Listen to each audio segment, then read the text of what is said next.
안녕하십니까. 오늘 강의를 맡은 전주대학교 항공운학과 교수 백진우라고 합니다. 저는 전주대학교에서 온다라 인문학센터라고 해서 인문학센터장을 겸직을 하고 있습니다. 오늘 대동문화재단에서 주관하는 빛골 문화대학 입문 강좌 요청을 받고 응하게 되었는데요. 지난 시간 같은 경우는 최혁 선생님께서 광주의 근대사에 대한 말씀을 해주셨더라고요. 저도 아주 재미있게 들었는데 저는 오늘 좀 옛날 이야기를 해드리려고 합니다. 옛날 이야기니까 아주 편안한 마음으로, 지금 모니터 앞에 앉아 계실 텐데 편안한 마음으로 취식을 하셔도 좋고 맥주 한 캔 하셔도 좋고 편안한 마음으로 옛날 이야기 듣듯 강의를 들어주시면 고맙겠습니다. 강의 부탁을 받고 좀 어떤 주제로 할까 좀 고민을 해봤는데요. 제 전공이 고전문학입니다. 그래서 제가 잘 알고 있는 내용을 해드리는 게 좋겠다라는 생각을 했고, 예전에 좀 이렇게 했던 강의라고 해도 무방하다라는 말씀을 들어주고, 제가 예전에 했던 시민 대상 강좌 가운데 좀 호응이 좋았던 내용으로 오늘 강의를 진행해 볼까 합니다. 코로나가 정말 우리 일상을 많이 바꿔뒀는데요. 코로나 이전과 코로나 이후로 나뉜다고 해도 무방할 만큼 세상이 많이 바뀌고 있고요. 코로나 사피엔스라고 할 정도로 좀 우리는 새로운 세상을 살아가고 있는 것 같습니다. 저 역시도 강의를 하면서 예전에 하지 못했던 경험들을 자꾸 하게 되더라고요. 예전에는 강의실에서 강의를 하면 그만이었는데 지난 학기부터는 제 스스로 좀 강의를 녹화해서 녹화 동영상을 제공하는 방법을 배우게 됐고, 급기야 오늘 제가 처음으로 이렇게 생방송을 해보게 됐습니다. 예전에 라디오에서 특별 강연 형태로 매주 강연을 해본 적은 있는데, 이렇게 카메라를 앞에 두고 강의를 해보는 건 처음입니다. 생방송으로요. 좀 부족한 면이 있거나 좀 버벅거리는 부분이 있다 하더라도 좀 이해를 하면서 들어주시면 고맙겠습니다. 제가 광주는 참 오랜만에 왔는데요. 아마 대부분 우리 광주 시민들께서 강의를 수강하고 계실 텐데, 제가 외가가 강주입니다. 그래서 광주는 이렇게 DNA에서부터 타고난 좀 친연성이 있는 것 같아요. 그래서 몇 해 전에는 조선대학에서 출강을 하기도 했고 해서 광주는 언제나 올 때마다 좀 편안한 느낌을 가지고 있습니다. 우리 수강생 여러분들도 좀 편안한 마음으로 강의를 들어주시면 고맙겠습니다.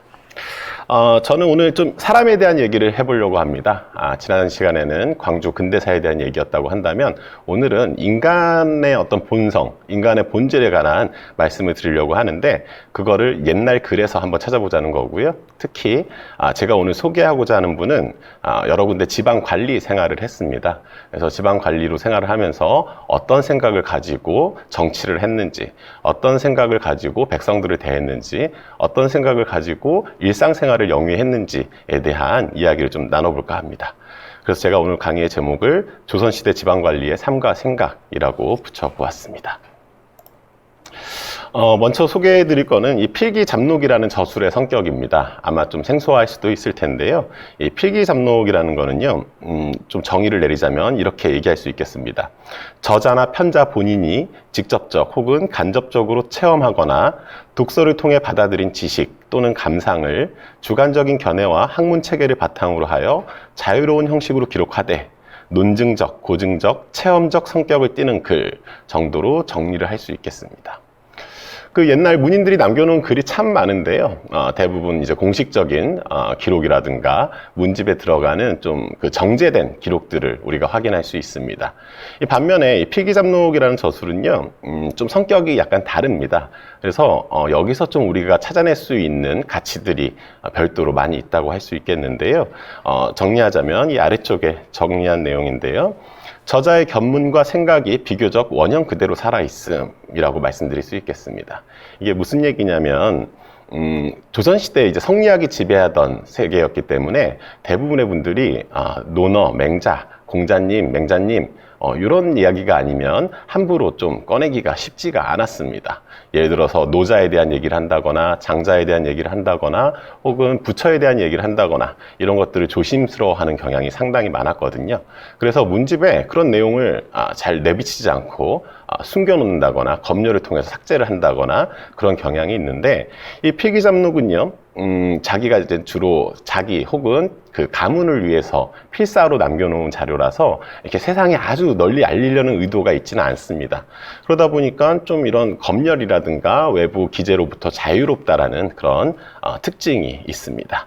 두 번째, 제가 검열, 가공이 덜하기 때문에 1차 자료로서의 의미가 크다라고 말씀드렸는데요. 마치 일기장을 그대로 넘겨보듯 생생한 기록을 확인할 수 있다는 의미가 되겠고요. 끝으로 이게 조선 후기부터 필사본 자료, 필사본이라는 거는 제가 좀 이따 자료를 직접 보여드릴 텐데요. 손글씨로 직접 썼다는 얘기입니다. 그러니까 예전에는 주로 목판이나 활자본으로 출판을 했었는데 이 자료의 경우에는 자신이 직접 쓰거나 혹은 후손이 옮겨 적은 그런 필사본 자료로 전하는 경우가 많이 있습니다. 지금 아마 화면에 카카오, 이거 얘기해도 되는지 모르겠네. 간접 광고일 수도 있겠는데, 요새 많이 쓰는 어플리케이션이니까요. 카카오 스토리라는 어플리케이션에서 주로 이제 그 어머니들이, 그 일상을 기록하거나 아이에 관한 기록을 남기거나, 그런 것들을 볼 수 있고요. 그 다음에 아마 많이들 쓰실 텐데요. 페이스북입니다. 페이스북에서도 사진과 함께 자신의 일상을 기록하는 게 뭐 요새는 다들 많이 하고 있는 것이고요. 마지막으로 인스타그램인데요. 인스타그램에서도 사진과 함께 뭐 먹방을 찍거나 좋은 곳에 놀러 가면은 기록을 남기거나 그때그때 감상을 남기기도 합니다. 그래서 요거를 신조어로 합쳐가지고 앞글자를 따서 카카오, 페이스, 인스타그램 해가지고 카페인이라는 말로도 얘기를 하더라고요. 왜 카페인이 좀 중독성이 있잖아요. 그러니까 이런 어플을 일상생활을 남기는 그런 어플을 통해서 자기의 생활을 다른 사람한테도 자랑도 하고 싶고 자기 스스로 기록의 가치로 남기고 싶기도 하고 그런 목적으로 이러한 프로그램들을 사용한다고 할 수가 있겠습니다. 여기에 들어가는 내용들을 보면은 뭐 일상을 기록하는 분들도 있고요. 혹은 여행을 가서 여행기의 의미로 하기도 하고요. 어떤 좋은 책을 읽었을 때 책을 읽은 감상을 남기기도 하고요. 혹은 왜 감수성에 빠진 날 있잖아요. 뭐 새벽 감성이라고 보통 얘기들 하는데 막 새벽에 뭔가 감수성이 막 올라와서 막 눈물 한 방울 뭐 이런 식으로 적기도 하고 그런 감정의 변화를 남기기도 하고요. 혹은 정보를 많이 모으기도 합니다. 주로 이제 맛집 정보들을 많이 모을 텐데요. 그런 정보를 남기는 역할도 하고요. 혹은 뭐 정치에 대한 리뷰 혹은 칼럼의 성격을 띠기도 합니다. 요점은 뭐냐면 한마디로 규정하기 어려운 자기의 일상과 자기의 감정과 자기의 생각을 좀 다양하게 기록해 놓는다라는 그런 성격을 가지고 있습니다. 그래서 종합하자면 이런 프로그램들, 카페인이라고 말씀드렸던 이런 프로그램들은요, 자기의 기록을 남기기 위한 일종의 플랫폼 역할을 한다라고 얘기할 수 있겠습니다. 제가 이 필기잡록에 대해서 설명드린 이유는 제가 오늘 소개하고자 하는 자료가 바로 필기잡록에 속하는 그런 성격의 저술이기 때문입니다.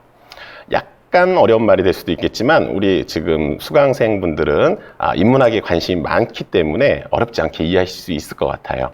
이 문학에서는요, 장르적 관습이라는 말을 많이 사용을 합니다. 이 장르적 관습이란 건 뭐냐면 소설을 소설처럼 만들게 해주는 거, 시를 시처럼 만들게 해주는 거, 혹은 소설이라면 꼭 가지고 있어야 할 요소들, 시가 꼭 가지고 있어야 할 요소들, 이런 것들을 장르적 관습이라고 얘기할 수 있겠습니다. 그렇기 때문에 문학에서는 이 장르적 관습이 중요한데 이 필기잡록은요, 특별히 이 장르적 관습이 없어요. 그래서 제가 장르적 관습이 희박하다라고 말씀을 드렸습니다.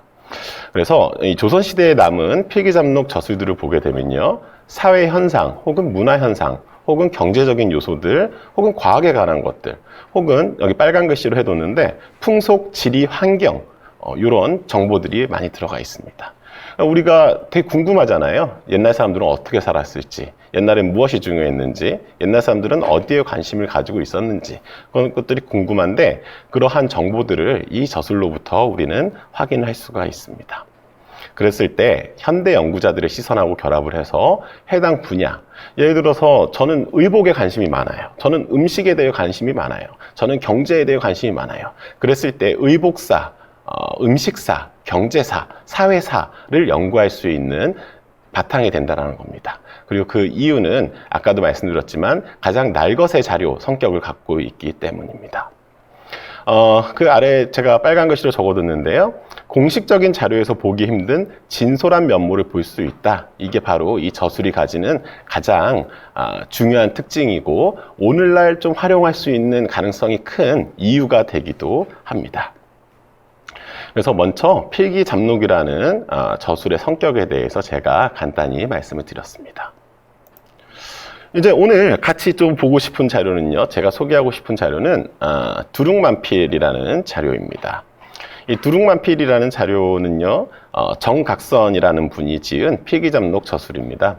1660년에 태어나서 1743년에 돌아가셨으니까 한 84 정도 사셨습니다. 옛날로 치면 상당히 장수하신 분이죠. 근데 이분이 지방 관리를 상당히 오래 했습니다. 한 40년 정도 지방 관리 생활을 했습니다. 중앙 관직에는 가본 적이 없고요. 음직으로 벼슬을 해서 8군데에서 지방 관리를 하다가 만년에 은퇴를 하고 충남 홍성에서 은거를 하면서 자기가 평생 동안 보고 들었던 내용들을 정리해서 책으로 남기게 됩니다. 그 책이 바로 두룩만필입니다. 이 두룩은요, 지명이자 이 정각선이라는 분이 사용한 자신의 호이기도 합니다. 그래서 두릉, 정각선이 지은 만필, 만필이라는 거는 좀 쓰잘데기 없는 말, 쓰잘데기 없는 글이라는 뜻인데요, 좀 겸손한 의미를 가지고 있는 겁니다. 여기에 보면은 소재가 좀 다양한데 거기 보면은 이분이 지방 관리를 했다고 말씀드렸잖아요. 그러다 보니까 백성들의 생활상에 대한 기록을 상당히 자세하게 남기고 있고요. 또 이제 기생과의 일화를 남기기도 하고요. 당대 풍습에 대한 일화를 남기기도 합니다. 그러니까 제가 조금 전에 말씀드렸던 내용을 기억해 보신다면 오늘날 뭐 카카오 스토리라든가 페이스북이라든가 인스타그램, 비록 옛날이니까 사진을 찍을 수는 없었겠죠. 하지만 사진을 제외한 그런 글들이 생생하게 남아있다라고 말씀을 드릴 수 있겠습니다.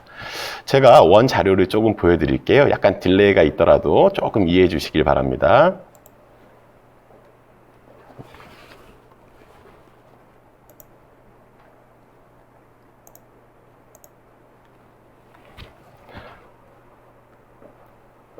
네, 아마 화면에 들어가고 있을 텐데요. 예, 이게 두룩만필이라는 책입니다. 그래서 두룩만필이라는 제목이 있고요. 그 아래 보면은 1이라는 한자로 숫자 1이 적혀 있고, 오른쪽 아래 보면요, 여기 05라고 되어 있습니다. 이 옛날 책에 보면 이 05라고 되어 있는 건 뭐냐면은 모두 합쳐서 5책이라는 뜻입니다. 그러니까 이 책은 왼쪽에 목차를 보면 아시겠지만 총 5책으로 되어 있습니다. 5책으로 되어 있고, 이 안에는 자기가 겪은 일화를 한 400여 조목 정도를 적고 있어요. 근데 제가 이거를 쭉 검토해 보니까 상당히 재밌는 내용들이 많이 있었습니다. 그래서 개인적으로는 이 자료를 가지고 연구 논문도 한 2편 정도를 썼을 정도로 애착을 가지고 있는 그런 작품입니다. 안에 내용을 보게 되면요, 이제 이게 권수제라고 얘기를 하는 건데요. 책 제목에 한번 들어가고, 그 다음에 이 책이 어떤 내용을 담고 있는지 내용을 적어둡니다. 이거를 서문이라고 얘기합니다. 오늘날도 책에 보면 서문이 들어가잖아요. 앞에 이건 어떠한 책이다 이렇게 적는데, 그런 서문의 성격을 띠고 있고요. 요 뒤에 보면 여기에 다시 책 제목이 들어가고, 책 가운데 권일이라고 되어 있습니다. 요 아래 보게 되면요, 손극순선이라고 되어 있는데요. 이분 정각선이라는 분의 손자가 극순이라는 이름을 사용했습니다. 그래서 손자인 극순이 정리했다는 뜻이에요. 근데 여기 선이라고 되어 있으니까 아마 원래는 더 많았을 텐데 그 가운데 일부를 뽑아냈다라고 이해할 수 있겠습니다. 책의 본문을 보게 되면요, 이렇게 시작이 되는데요. 금지 필한자 뭐 해서 이제 시작이 되는데, 여기까지 해서 자기의 생각을 적게 되고요. 여기 옆에 보면요, 한 줄 내려서 적습니다. 요거는 자기 일화, 자기가 적은 일화와 관련한 내용을 옛날 책에서부터 찾아내가지고 좀 유사한 것들을 가져오는 방식입니다. 일종의 알레고리라고 얘기할 수 있겠는데요. 이분이 의도한 건 뭐냐면, 내가 지금 경험한 이 일이 사실은 몇백 년 전, 몇천 년 전에도 똑같이 있었던 일이라는 점을 강조하기 위해서 이런 방식으로 적거든요. 다음 페이지를 넘어가도 마찬가지입니다. 약간 딜레이가 있네요. 인터넷 상태 때문에. 예, 그래서 거의 모든 조목에 이런 형태로 자기의 생각을 적고 그것과 관련한 옛날 이야기들을 가져오는 방식으로 하고 있습니다. 이 두 번째 조목도 마찬가지인데요. 자기의 생각을 적어두고 그 아래 다음에 한 줄 내려서 진사홍경, 진나라 사홍경의 숙부가 어쩌고저쩌고 이렇게 옛날 이야기를 가져옵니다. 진나라라면은 뭐 그 지금으로부터는 거의 2000년 전이고요. 그 다음에 이 정각선이 살던 시기로부터도 한 1000몇백 년 전이기 때문에 정말 옛날 일을 가져오는 거죠. 근데 이걸 통해서 뭘 알 수 있냐? 이분이 정말 박학하고 책을 많이 읽었다는 사실을 알 수가 있습니다. 그러니까 뭐냐면 내가 경험한 일과 정확하게 대응되는 일들을 옛날 책으로부터 가져오려면 그만큼 기억력도 좋아야 되고 독서량이 많아야 된다는 걸 의미하기 때문이죠. 이런 식의 책을 이 책 원문이고요. 오늘날 이 책은요 사실 2군데 도서관에만 소장이 되어 있습니다. 이게 활자본이나 모판본은 뭐 몇백 부씩 찍기 때문에 여러 군데 도서관에 소장이 되어 있는데 이 책 같은 경우에는 필사본이라고 말씀드렸잖아요. 근데 5책을 다 베껴서 쓰려면 얼마나 시간도 많이 걸리고 힘들겠습니까? 그리고 어떤 세상에 배포하기 위한 목적으로 지은 게 아니라 자기가 기록으로 남기고 자기 가문에 남기기 위한 목적으로 적었기 때문에 아주 많이 유행하지는 않습니다. 일부 예외적인 경우를 제외하고는요. 그래서 이 책은 지금 2군데 남아 있는데요. 하나는 안타깝게도 우리나라에 있는 게 아니라 미국 버클리 대학에 나가 있습니다. 거기서 제가 이 자료를 처음 이제 구경을 하고 재미있는 자료라 생각을 해서 연구를 시작하게 됐던 거고요. 다른 하나는 이화여자대학교 도서관에 이 책이 남아 있습니다. 그러니까 사실은 좀 희귀한 자료라고 말씀드릴 수가 있어요. 네, 다시 그러면은 PPT 화면으로 넘어가도록 하겠습니다.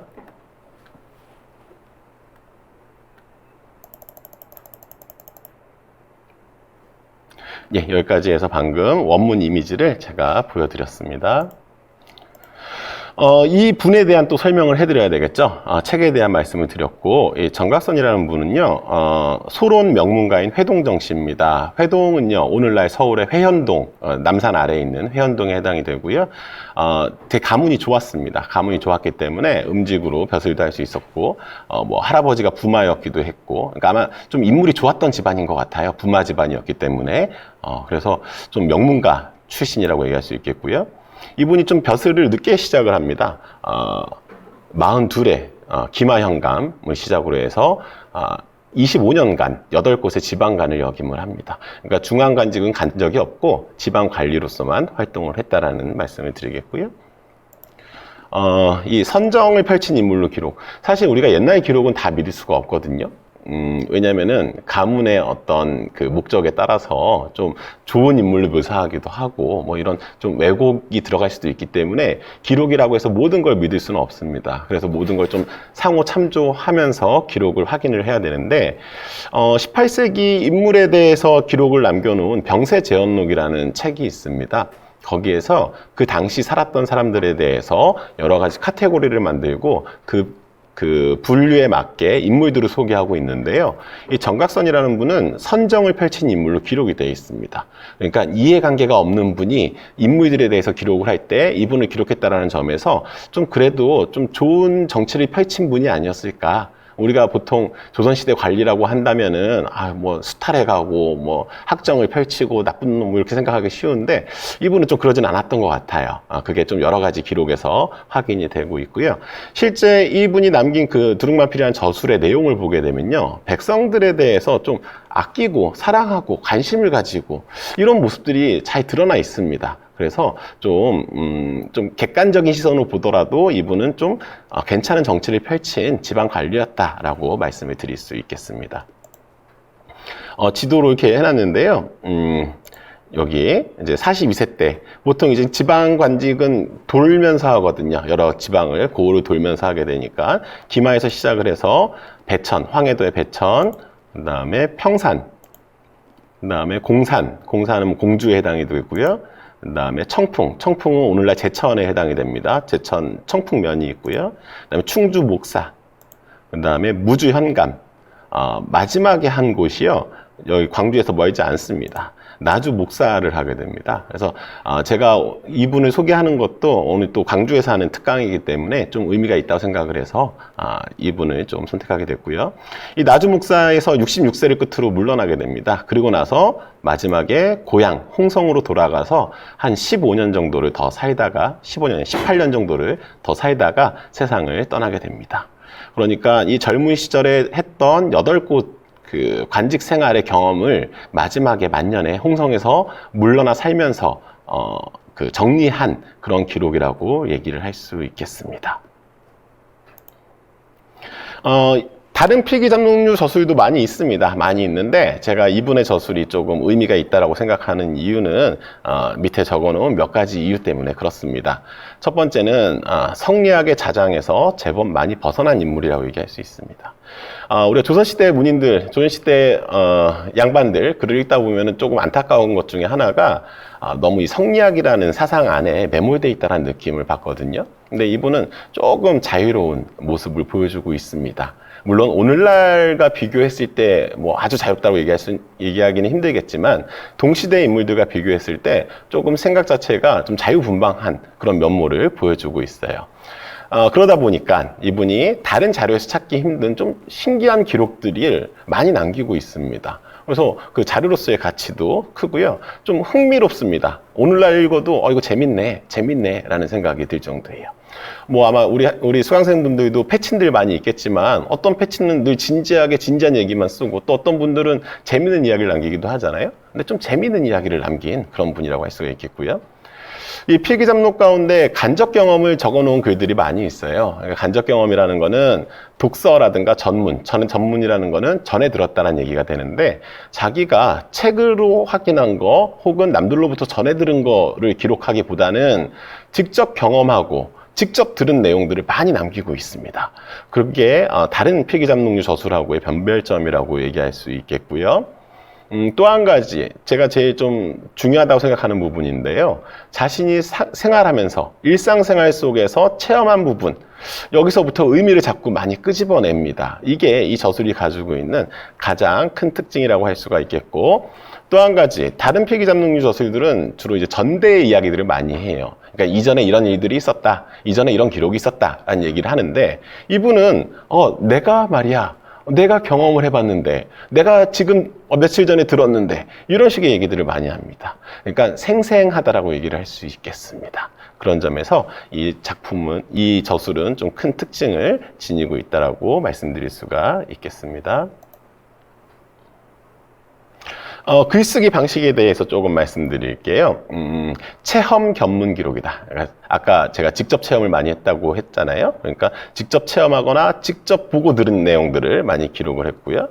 그 다음에 아까 제가 자료를 보여드리면서 한번 말씀드렸는데, 자신의 체험, 자신의 생각과 유사한 전례, 이거를 어디서부터 가져오냐면 독서 경험으로부터, 주로 이제 역사서가 될 텐데 자기가 읽은 책으로부터 가져와서 구현을 하게 됩니다.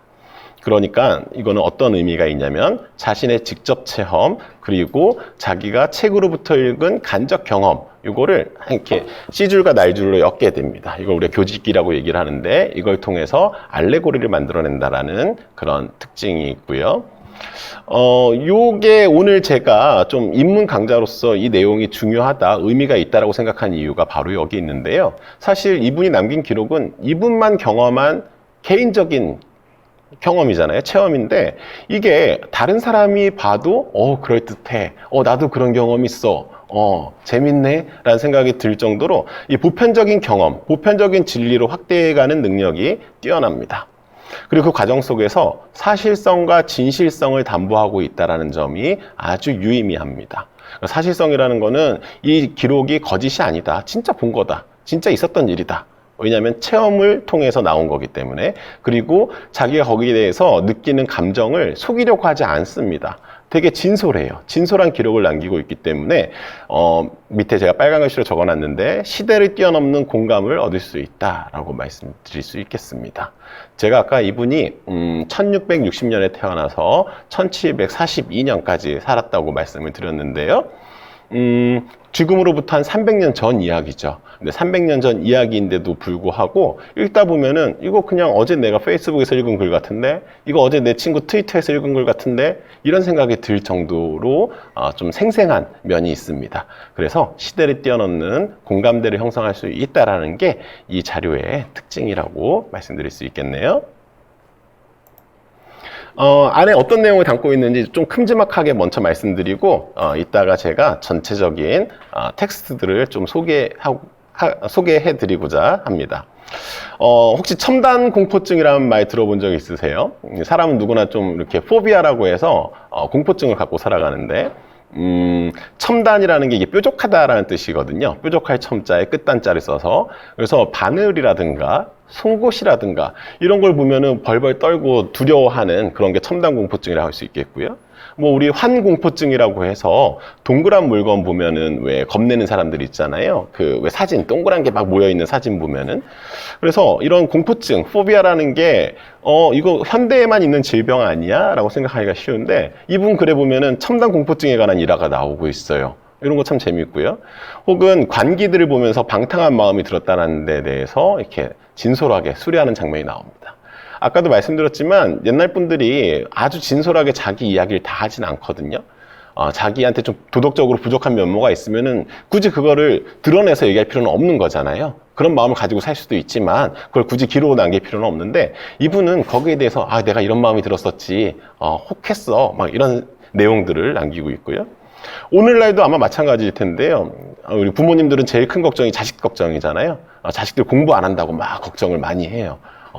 그래서 그런 내용도 있고, 혹은 벽에 관한 고백. 이 벽이라는 건요, 요새 말로 하면 일종의 덕질이라고 얘기할 수 있겠는데, 어떤 특정한 것들을 되게 좋아하는 거예요. 예를 들어서 뭐 BTS를 좋아한다거나, 어떤 트와이스를 좋아한다거나, 뭐 이런 식의, 정도를 지나칠 정도로 좋아하는 걸, 이거를 벽이라고 얘기를 합니다.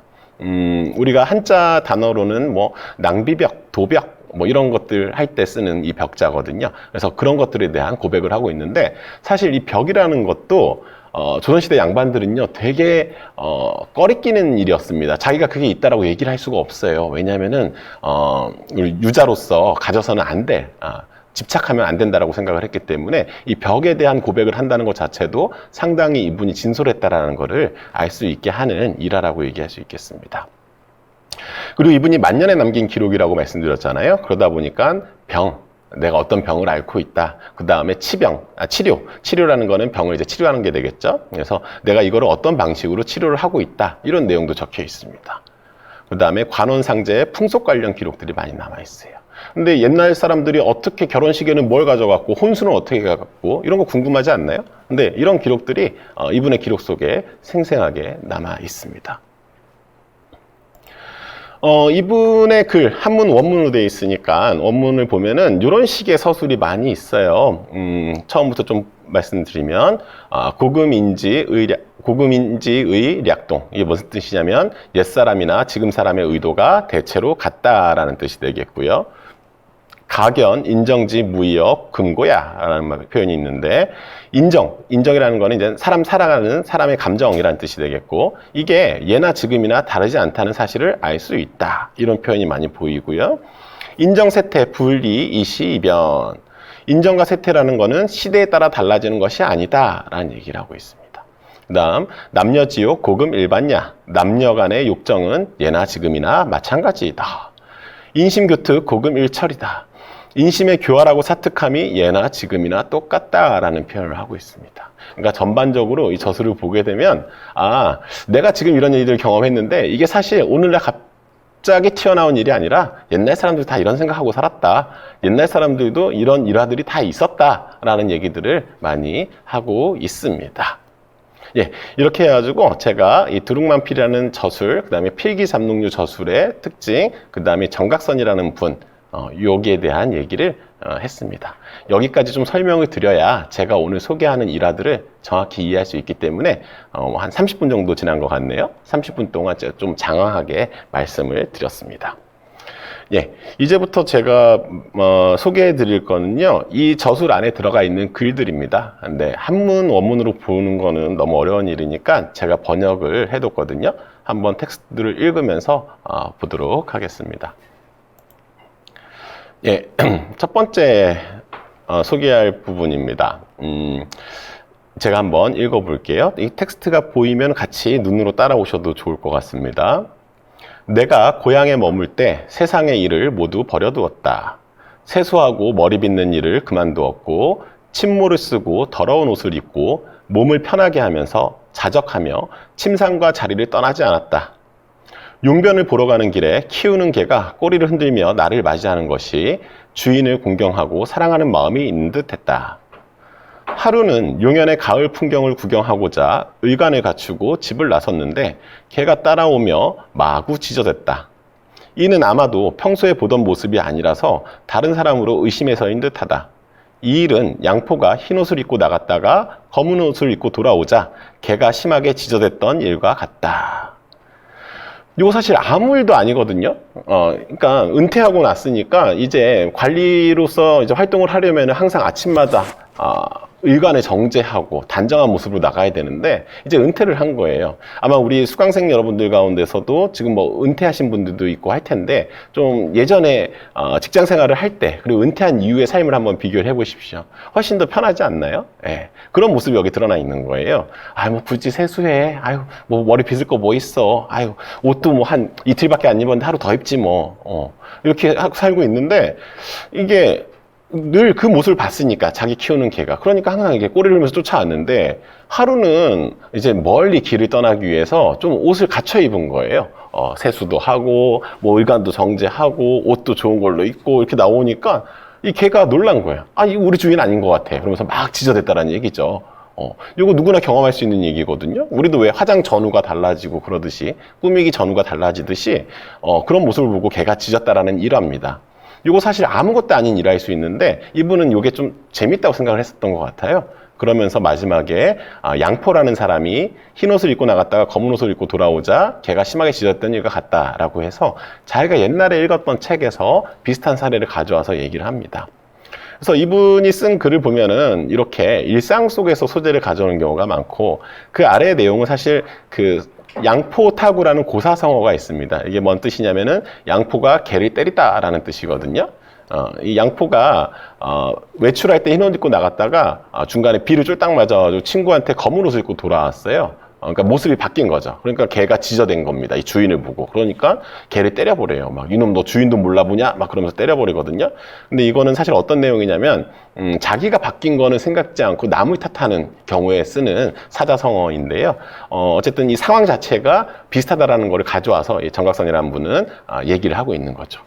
이런 식으로 일상 속에 자기가 생활하면서 경험한 일들을 기록으로 많이 남기고 있습니다. 혹시 뭐 생방이니까 60명이나 듣고 계시네요. 뭐 궁금한 거 있으시면은 저도 뭐 처음 이렇게 해보지만 유튜버가 어떤 마음인지 좀 알 것 같아요. 여기 채창에다가 남겨두시면은 제가 이렇게 보면서 바로바로 답변을 해드릴게요. 네. 두 번째 글 말씀드릴게요. 이거는 이제 관리로서의 생각이라고 제가 좀 소제목을 붙여봤어요. 내가 청풍은 아까 제천이라고 말씀을 드렸잖아요. 청풍에서 충원은 충주입니다.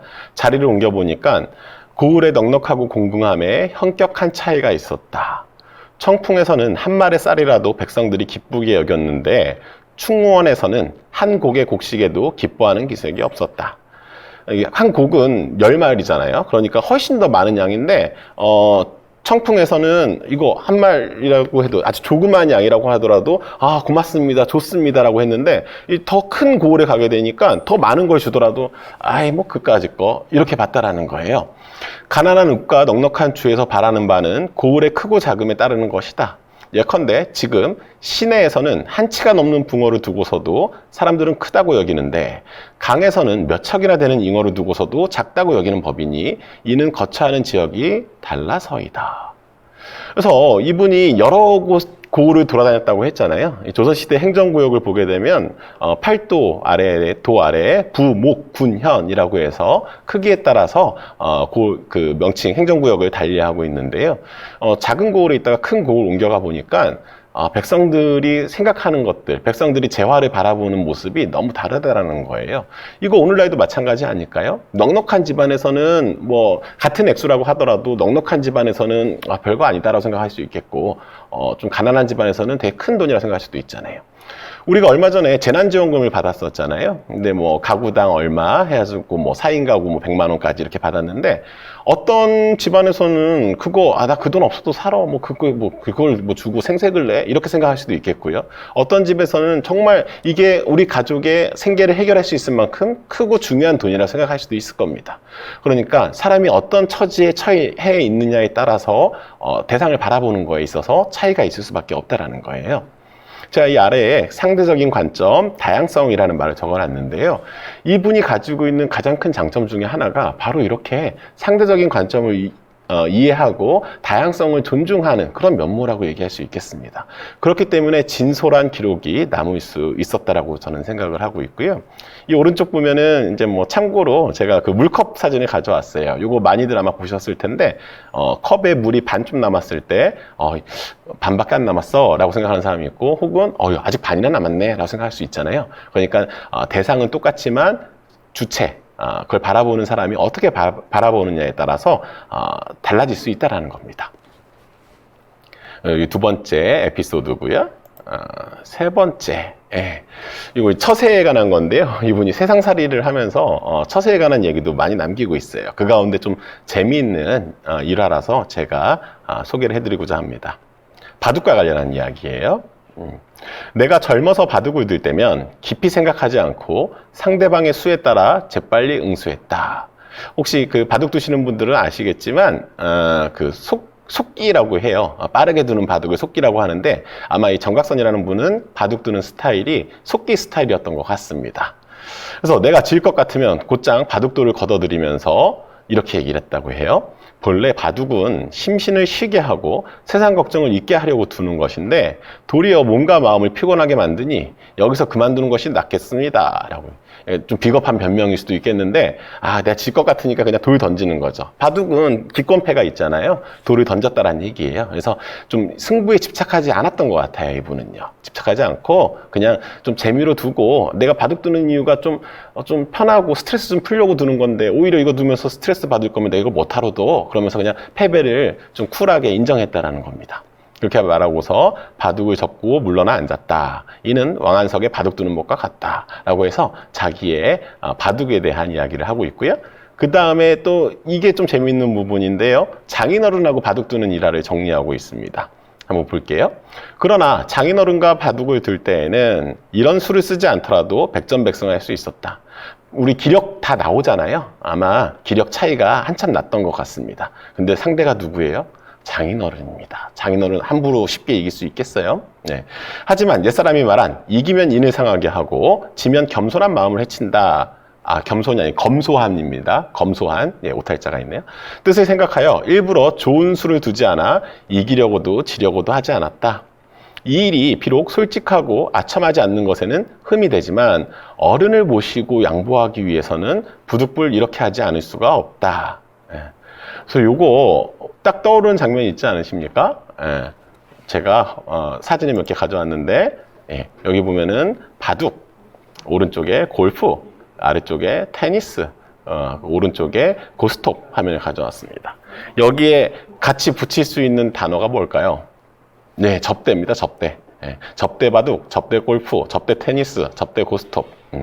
그러니까 우리가 살다 보면은 꼭 실력만으로 되는 게 아니라 상대가 누구냐에 따라서 내가 좀 부탁을 해야 되거나 하는데 막 내기를 해서 이겨버리면 상대방 기분이 상하게 되잖아요. 일종의 처세라고 할 수가 있겠는데, 이게 오늘날에만 접대 바둑이나 접대 골프가 있는 게 아니라 옛날에도 이랬구나 라는 생각을 하면은 참 이 글이 재밌다라고 생각이 들어요.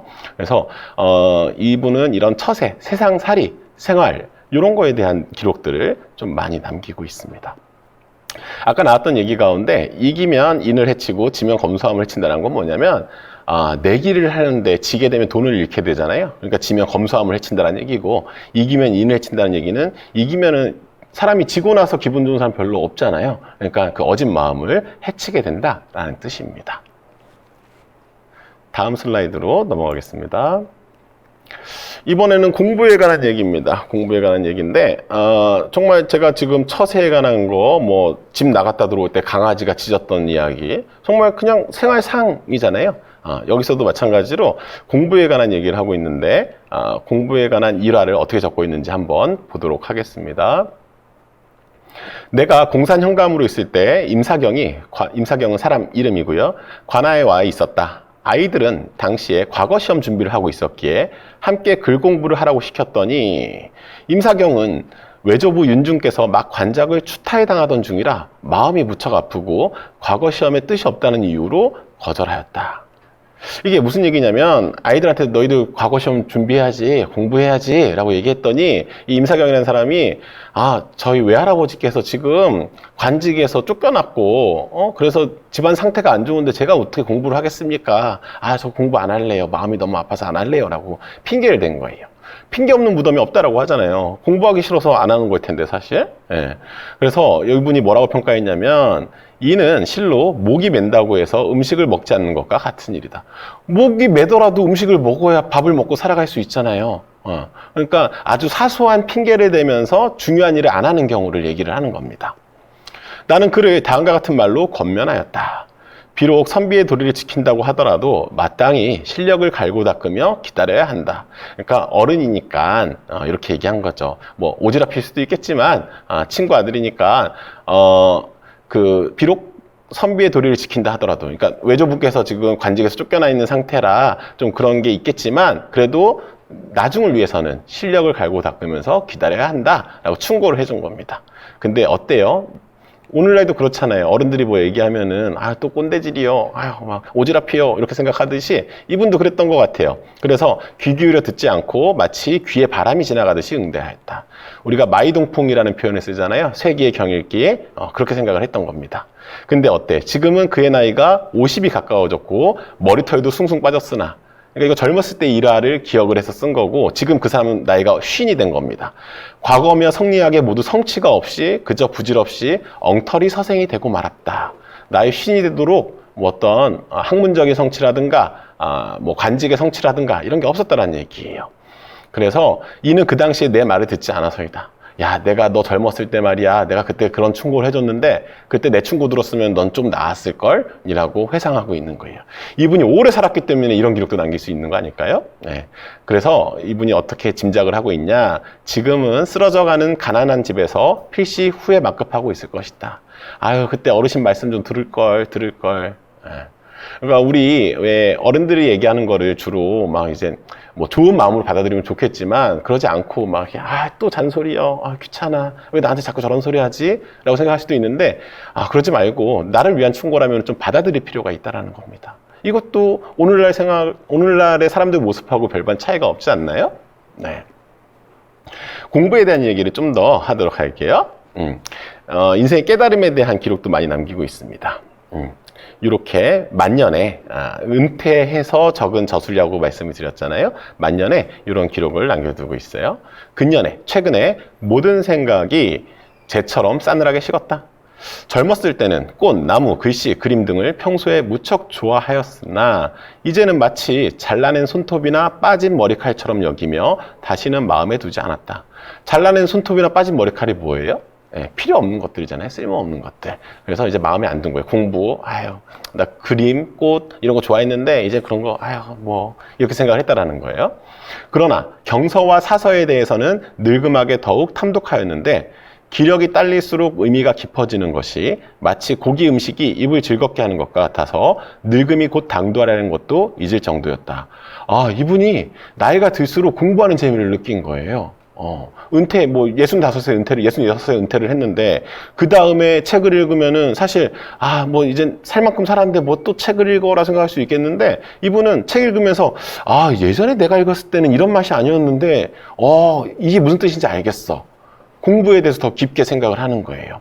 아마 우리 수강생 여러분들 가운데서도 이제 인문학에 관심이 있기 때문에 인문 강좌를 신청해서 듣고 계시는 걸 거고, 또 평일 이 시간에 수업을 들으시려면은 아마 은퇴하신 분들도 많이 있을 텐데, 요새는 거의 100세 시대잖아요. 제가 요새 부고 받고 조문을 가보면은 90대 어르신들이 많더라고요. 그러니까 65세 은퇴한다 하더라도 앞으로 20-30년 동안은 더 활력 있게 살아야 되잖아요. 그러니까 좋아하는 것들, 공부해야 될 것들을 좀 찾아보는 게 좀 의미가 있을 것 같아요. 근데 이분이 그러한 데 있어서 상당히 저는 롤 모델이라고 생각을 합니다. 80몇 세까지 이렇게 책을 읽으면서 즐거움을 느꼈다고 하니까요. 근데 어떤 기분이 들었냐? 그러나 등불을 밝히고서 공부하는 일은 헛힘만 쓰고 공은 없는 것이다. 이제 10년 동안 공력을 들인 일이 젊었을 때 몇 개월 힘쓰는 것만 못하다. 이런 마음을 당시에 갖지 못했던 것이 한스럽기만 하다. 우리가 나이 들고 나서 되게 후회하잖아요. 이거 상대적인 건데, 저는 지금 40대 중반인데 30대 중반에 내가 어떤 일들을 더 했더라면, 어떤 공부를 더 했더라면 이라는 후회를 하게 되고요. 지금 뭐 대학생들은 내 고등학교 때 좀 더 공부했더라면 이런 생각들을 하게 될 겁니다.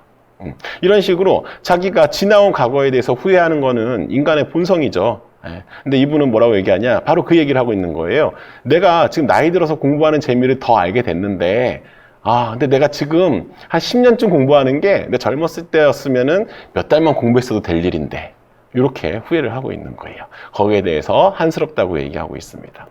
저는 이걸 읽으면서 그런 생각이 들더라고요. 조금이라도 젊었을 때 내가 하고 싶은 일들 찾고 내가 좋아하는 일들 찾아가지고 그거를 좀 재밌게 즐기는 일이 좀 사람이 살아가는 재미가 아닐까.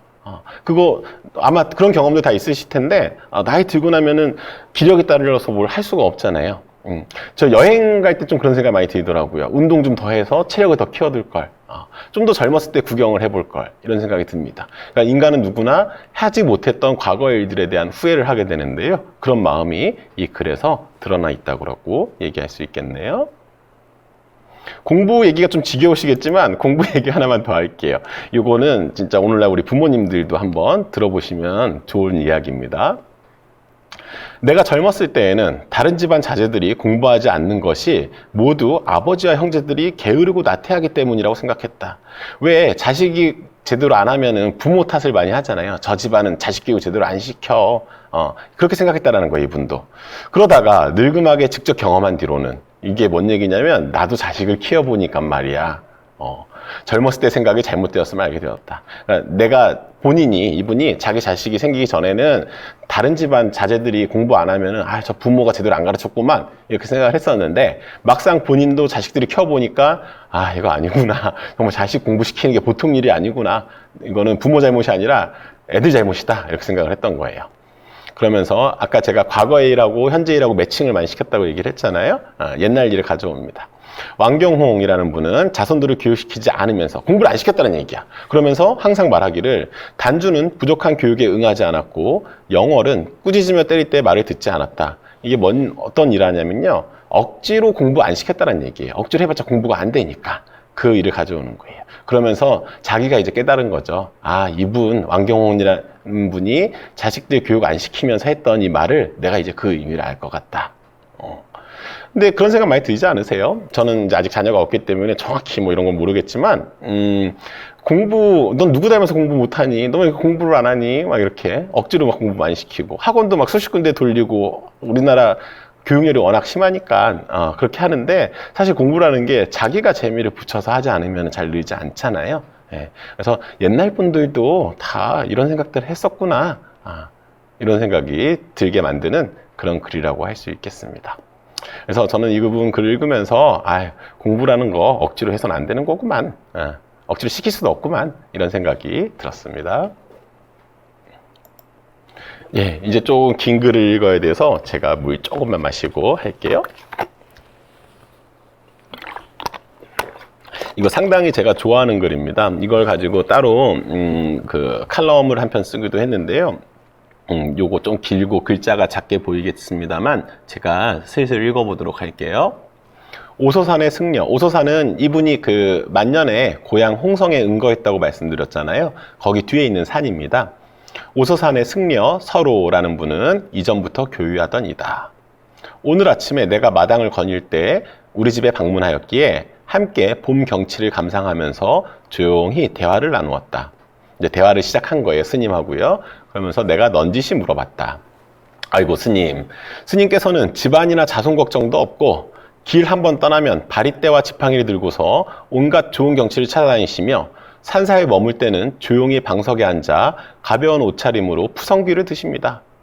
그러니 평생의 편안함과 귀하게 여기는 바를 몸에 갖추고 있으며 맑은 마음과 적은 욕심으로 번뇌를 없애십니다. 스님께서는 100년 동안이나 이러한 즐거움을 누리고 계시니 죽음을 앞에 두고도 걱정이 없으시겠습니다. 그러니까 자기 친구, 옛날부터 교육하던 스님 친구가 있었는데 아침에 만나게 되니까 이렇게 얘기를 합니다. 아이고 스님은 좋겠어요. 이렇게 뭐 걱정이 있어, 근심이 있어, 자식 걱정이 있어, 집안 걱정이 있어. 이렇게 절에 머물 때는 좀 고요히 있다가 또 밖에 나가도 그냥 뭐 지팡이 하나 들고 그 국어라는 그 그릇을 바리떼라고 하잖아요. 그거 들고 다니면서 편안하게 유유자적하게 살지 않으십니까? 스님 참 부럽소. 이렇게 얘기를 합니다. 그랬더니 이 스님의 대답이 걸작이에요. 그러니까 우리가 일반적으로 생각하는 그런 도에 통달한 종교에 깊이 심취한 분들은 뭐 이렇게 그냥 수긍하고 말 것 같은데 이분도 상당히 인간적이었던 것 같습니다. 승려가 뭐라고 대답했냐면 제 올해 나이가 73입니다. 눈은 어둡고 귀는 잘 들리지도 않으며 제 몸도 이미 제 것이 아닌 지경입니다. 자기 몸을 자기 뜻대로 움직이지 못할 정도라고 할 수가 있겠죠. 새끼밥도 제대로 먹지 못하는데, 그러니까 풍족하게 스님이 살 수가 없으니까 식사를 제대로 못했다라는 거예요. 새끼밥도 제대로 먹지 못하는데 언덕에 가득한 소나무만이 제 굶주림을 명쾌해주는 식량입니다. 절에서 뭐 많이 먹을 수 없으니까 소나무 뿌리를 이렇게 긁어 먹거나 했었나 봐요. 근데 더 무서운 거는 풍년에도 이 지경인데 흉년에는 어떨는지 아시겠지요? 또 만약 한두 해가 더 지나게 되면 용변을 보는 일조차 제 뜻대로 되지는 않을 것입니다. 건강이 많이 안 좋아졌으니까 나 지금 내 몸 움직이기도 힘든데 이제 아마 1년, 2년 정도 지나면은 나 이제 똥오줌도 제대로 못 가릴 것 같아. 이렇게 생각을 한 거예요. 이제 곧 쓸모없는 사람이 될 것이니 차라리 편안하게 죽는 편이 극락처럼 느껴지겠지요. 이처럼 늙어서 죽지 못한 한을 단지 저만 가지고 있는 것은 아닙니다. 불가의 승려 가운데 늙어서 의지할 곳 없는 이라면 누가 이런 마음이 없겠습니까? 라고 대답을 합니다. 그러니까 우리가 멀리서 보면은 이 승려가 아주 이렇게 좀 뭐랄까 유유자적한 삶, 그 다음에 좀 고아한 삶을 살고 있다라고 겉에서 볼 땐 느끼겠지만 막상 물어보니까 이 스님이 나도 배고파, 나도 좀 몸도 안 좋아, 나도 힘들어, 나도 가족도 없어서 의지할 곳도 없어, 이렇게 얘기를 했다라는 거예요. 상당히 인간적이지 않나요? 그러면서 대답을 덧붙입니다. 어르신께서는, 이 어르신이라는 거는 이 저자 정각선을 얘기합니다. 질문을 했으니까요. 전생에 덕업이 있어 현생의 복록을 누리고 계십니다. 전생에 덕을 많이 쌓았기 때문에 지금 복을 누리고 있다라고 얘기를 하는 거예요. 젊었을 때는 지방 현령을 지냈고 늙음하게는 좋은 경치 속에서 집을 짓고 살아가십니다. 10년간 이처럼 아름다운 꽃과 숲을 속에서 살아가시니 신선의 정원에서 노니는 것과 다름이 없습니다. 또한 은퇴 후에도 좋은 의복과 음식을 누리십니다. 그런데도 실증 나거나 지루하다는 탄식을 하시겠습니까? 스님이 보기에는 너가 훨씬 잘 살고 있잖아. 너 부러워 죽겠어. 너 젊었을 때 관직 생활했지? 그 다음에 지금은 은퇴하고 나서 이 고향에 돌아와가지고 집 짓고 잘 살아가잖아. 그리고 옷도 너는 잘 입고 음식도 잘 먹는데 근데 어떻게 너는 실증 나다고 얘기하고 지루하다고 얘기할 수 있겠어? 내가 볼 땐 너가 더 부럽다, 야. 이렇게 얘기를 한 거예요. 부러워하는, 이제 정리를 이렇게 합니다. 부러워하는 마음이 그의 말 가운데 가득하였다. 나는 산승의 생애를 부러워하고 산승 또한 나의 넉넉한 삶을 부러워하였다. 이는 실로 서로 간의 마음으로만 헤아리고 직접 경험해보지 못했기 때문이니 만약 입장이 바뀌었다면 모두 상대방처럼 생각했을 것이다. 정력이 이미 쇠진하여 회복할 길이 없으니 웃음을 머금고 죽음을 맞이하는 마음에 유가와 석가가 다를 것이 무엇 있겠는가 라고 정리를 합니다. 제가 이분이 좀 상대적인 관점을 많이 용인했고 좀 자유로운, 좀 자유분방한 그런 가치관을 갖고 있다고 말씀드렸는데 바로 이런 글에서 그런 면모를 확인할 수가 있습니다. 그러니까 서로 부러워하는 거죠. 유자로서 스님을 부러워한 거고 스님은 유자의 삶을 부러워하고 있는 거예요. 왜 우리 뭐 군대 다녀오신 분은 알겠지만 왜 행정병들은 저기 차라리 난 나가서 훈련 받고 싶어, 맨날 야근하고 너무 힘들어 잠도 못 자 이렇게 생각하고, 밖에서 땀 뻘뻘 흘리면서 훈련 받는 사람들은 난 좀 에어컨 바람 나오는 사무실에서 일하는 게 내 평생 소원이야 이렇게 얘기할 수 있잖아요. 그러니까 우리가 경험해보지 못한 것에 대해서는 누구나 부러워하고 산다라는 거예요. 이거 오늘날도 마찬가지잖아요. 그래서 이런 모습들, 이런 진솔한 감정들을 이분은 담고 있습니다. 네. 이제 제가 그 인터넷 서핑을 하다 보니까 이런 비슷한 웹툰이 있어가지고 한번 가져와 봤어요. 화면에 보일지 모르겠네요. 왼쪽부터 보시면 되는데 이렇게 돼 있습니다. 아마 사원이 혼나고 있는 것 같아, 부장님한테. 누구 엿먹이려고 이런 보고서를 썼어? 라고 막 혼내니까 저녁에 술 한잔 해야죠. 그래서 젠장 말이 돼? 그러면서 사원들끼리 같이 친구끼리 모여가지고 얘기를 합니다. 자기가 그렇게 쓰라고 내놓고서는. 그러면 옆에서 어쩔 수 없잖아 이렇게 위로하면서 하고 있습니다. 근데 이게 TV 화면에 이렇게 나옵니다. 나오면서 누워있는 백수가 있어요. 백수가 아이고 부럽네 라고 얘기를 합니다. 그러면서 나는 언제 취직해서 직장 사원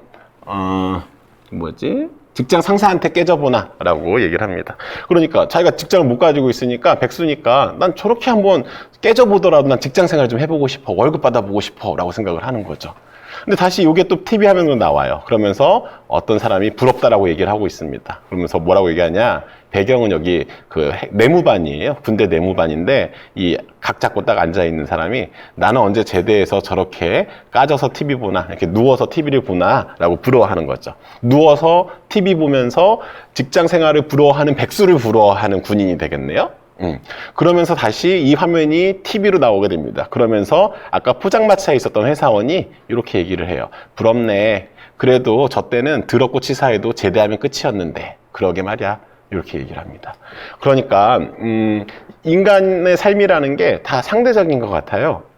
내가 현재 나의 삶은 힘들고 어렵고 괴롭고 남은 좀 편안해 보이고 즐거워 보이고 행복해 보이고, 근데 막상 그 사람이 됐을 때 그 사람은 늘 행복하고 늘 즐겁고 그런 건 아니잖아요. 누구나 다 고민이 있고 누구나 다 걱정이 있는 거니까요.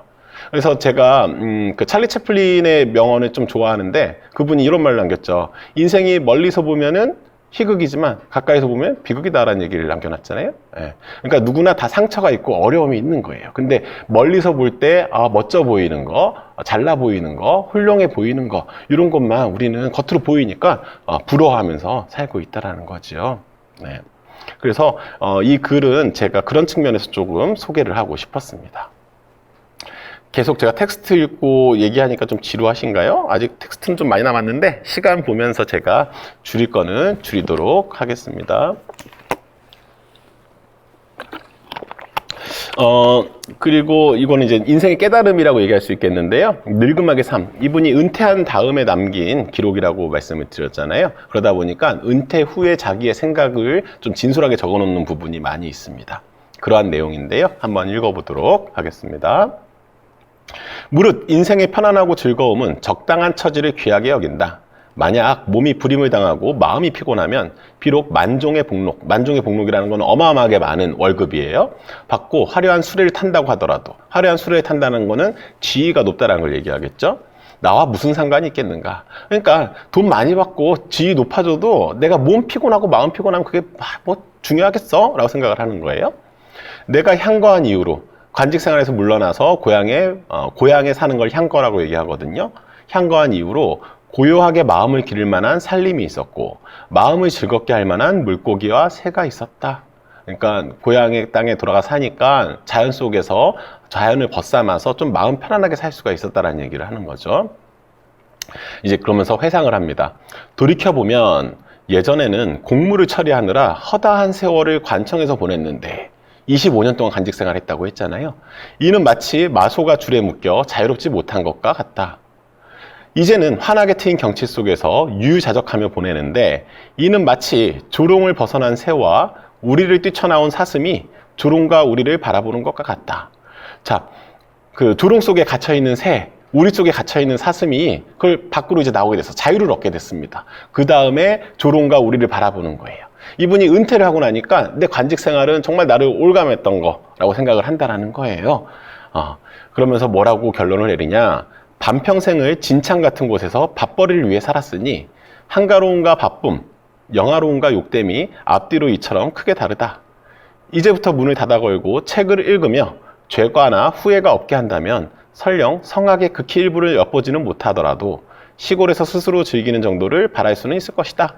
이는 실로 장자가 말한 보기 싫은 것이 변하여 아름다운 것이 된다 라는 말과 같구나 라고 얘기를 합니다. 그러니까 저 나이 들어서 나 나중에 피곤하고 뭐 건강도 안 좋고 되게 무료할 것 같아 라고 생각했던 게 막상 돼 보니까 나 되게 자유롭고 편안하고 좀 유유자적한 삶을 살 수가 있게 됐구나 라고 생각을 한다는 거예요. 그리고 그때 돌아보니까 내가 아등바등 젊었을 때 했던 것들이 참 정말 밥벌이에서 하긴 했지만 너무 괴로운 일이었다 라고 얘기를 하는 겁니다. 그래서 이런 늙음하게 삶에 대해서 진솔한 마음을 표현하기도 합니다. 이제 한 60분 정도 한 것 같은데요. 제가 오늘 90분 강의를 예정하고 있습니다. 그래서, 보면은 좀 슬라이드가 많이 있는데, 좀 중간에 넘길 거는 넘기고 하도록 하겠습니다. 요거는 이제 살아속이라고 해서, 살아속이라는 거는 아이를 죽이는 풍속에 관한 이야기예요. 참 잔인하죠. 아이를 죽이다니. 근데 이제 예전에 너무 그 백성들이 가난하고 먹고 살 게 없으니까 애가 나오면은 세금도 내야 되고 그다음에 먹여 살릴 일도 힘들고 하니까 차라리 애를 죽여버리는 그런 풍속이 있었습니다. 그걸 살아속이라고 하는데 이분이 관리 생활을 오래 했다고 했잖아요. 근데 그랬을 때 이게 다 그 정치하는 사람들의 책임이다라고 책임 소재를 돌리고 있거든요. 백성들이 잔인해서 그런 게 아니라 정치하는 사람들이 제대로 못했기 때문에 그렇게 한다. 그러면서 형벌만 세게 한다고 해서 뭐 되는 건 아니야라고 얘기를 하고 있습니다. 그래서 이런 걸 보더라도 이분은 좀 관리로서 좀 여유롭고 백성들을 좀 위하는 위민의 생각이 있었다라는 거를 알 수가 있습니다. 요건 좀 넘어가도록 하고요. 다음 거를 좀 보도록 할게요. 요분이 관리로 있으면서 백성들의 풍속에 대한 관심을 많이 가지고 있습니다. 많이 가지고 있고요. 그거에 대해서 자기가 어떻게 생각하는지 좀 모습들을 보여주고 있는데 그 내용입니다. 요거 한번 읽어보도록 할게요. 근래 풍속을 보건대 시어미가 며느리를 얻으면 그 애증은 단지 봉양을 잘하는가에 달려있을 뿐이다. 진실로 부유하지 않다면 비록 모장과 같은 미모나 맹관과 같은 현숙함을 갖췄더라도 그 집안에 용납되지 않는다. 저는 이 글 읽으면서 상당히 놀랐어요. 조선시대에도 저기 며느리가 좀 재산을 많이 가져오느냐 아니냐에 따라서 이렇게 좋아하고 싫어하는 마음을 가졌구나 라는 생각이 들더라고요. 그래서 아니 외모가 뛰어나거나 아주 시어머니한테 잘하더라도 그게 중요한 게 아니라 돈이 있어야지 이렇게 생각을 했다라는 거예요. 그 당시 사람들도요. 물론 모든 게 다 그렇지는 않겠지만 이분이 남긴 기록의 진실성을 본다면은 그러한 풍속들, 그런 풍습들이 분명 존재했다라고는 얘기할 수 있겠습니다. 그러면서 뭐라고 얘기하냐, 시어미가 며느리였을 때에는 걱정으로 온 마음과 정신을 썩이고 모든 일이 견디기 어려운 상황을 겪는다. 그러다가 안주인이 되어서는 마땅히 경계하여 자신의 옛 처지를 미루어 며느리의 처지를 이해하는 법인데 어느덧 옛일을 잊고서는 당장의 공양을 요구하니 많은 사람들이 그러하다. 그 우리 속담에 있잖아요. 며느리 자라 시험이 되니 뭐죠? 갑자기 기억이 안 나네. 그러니까 며느리가 시어머니가 되고 나서 더 시집살이 혹되게 시킨다는 그런 속담이 있잖아요. 바로 그 경우라고 얘기할 수 있겠습니다. 이 속담이라는 건요, 결국 여러 사람들이 경험한 경험적 진리를 농축하고 있는 거기 때문에 그런 경우를 우리는 보편적으로 많이 경험을 하고 있다는 거죠. 그래서 속담이 있는 건데요. 여기서도 바로 그런 얘기를 하고 있는 거예요.